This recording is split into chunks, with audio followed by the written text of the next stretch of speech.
राजस्थान की सुनसान अंतहीन सड़कें एक अलग ही रूप ले लेती थीं।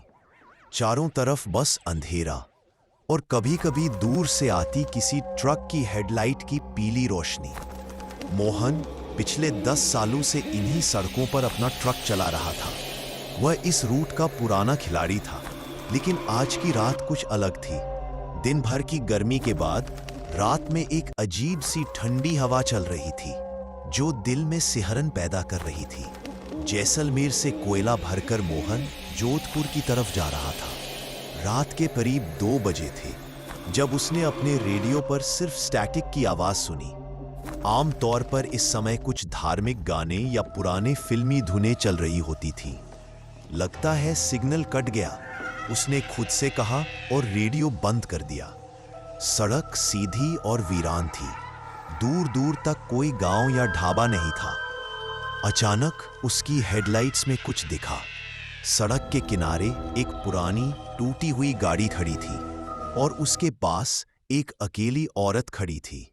मोहन ने पहले सोचा कि वह रुकने से बचे।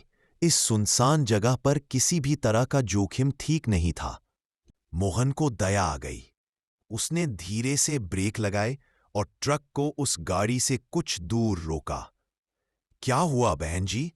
मोहन ने अपनी विंडो खोलकर पूछा। औरत धीरे धीरे ट्रक के पास आई। उसकी चाल में एक अजीब सी धीमी गति थी।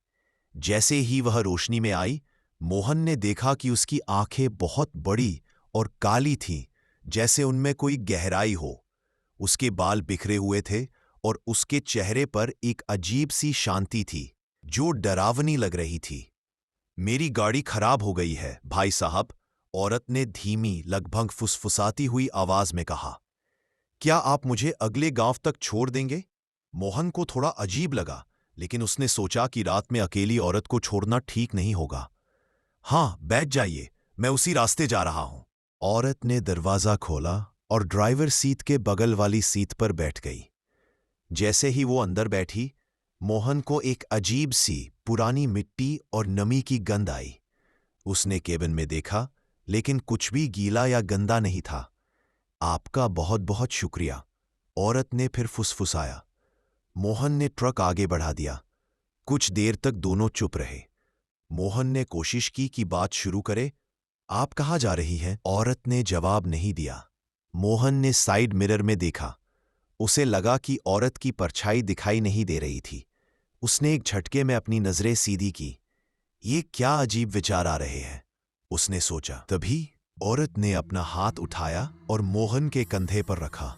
उसका हाथ बर्फ जैसा ठंडा था, जैसे उसने किसी लाश को छुआ हो। मोहन चौंक गया। मुझे ठंड लग रही है, औरत ने कहा, और इस बार उसकी आवाज में एक अजीब सी खड़खड़ाहट थी, जैसे किसी सूखे पत्तों के ढेर पर चला हो। मोहन ने घबराकर औरत की तरफ देखा। उसकी आंखें अब और भी बड़ी और काली लग रही थी, जैसे 2 गहरे कुएं, और उन आंखों में उसे लगा कि उसे उसकी अपनी मौत दिख रही थी। मोहन कुछ कह पाता इससे पहले ही औरत ने अपना दूसरा हाथ उठाया और उसके कंधे पर रख दिया। अब दोनों हाथ उसके कंधों पर थे। और फिर औरत ने अपना मुंह खोला। उसका मुंह इतना बड़ा खुल गया था कि मोहन को लगा जैसे उसका जबड़ा टूट जाएगा। उसके दांत नुकीले थे और उसके गले में अंधेरा था, जैसे कोई अनंत गड्ढा। उसने अपने मुंह से एक ठंडी लंबी सांस अंदर खींची। यह सांस इतनी शक्तिशाली थी कि केबिन की हवा उसके फेफड़ों में खींचने लगी। मोहन को लगा जैसे उसकी सांस उसके शरीर से बाहर खींची जा रही हो। उसे घुटन महसूस होने लगी। उसका ट्रक अब बेकाबू होकर सड़क पर दौड़ रहा था। मोहन ने ब्रेक दबाने की कोशिश की, लेकिन उसके हाथ और पैर सुन्न पड़ गए थे। उसकी आंखों के सामने अंधेरा छाने लगा।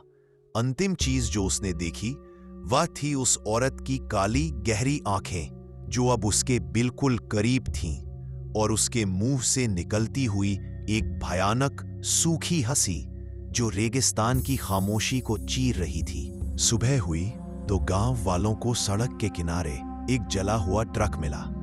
उसका ड्राइवर सीट खाली थी और आसपास कहीं भी मोहन का कोई नामो निशान नहीं था। सिर्फ हवा में एक अजीब सी मीठी और सड़ी हुई गंध बाकी थी, और रेत पर एक औरत के पैरों के निशान जो कुएं की तरफ जा रहे थे। कैसी लगी यह कहानी? यह भयानक रात मोहन की जिंदगी की आखिरी रात बन गई।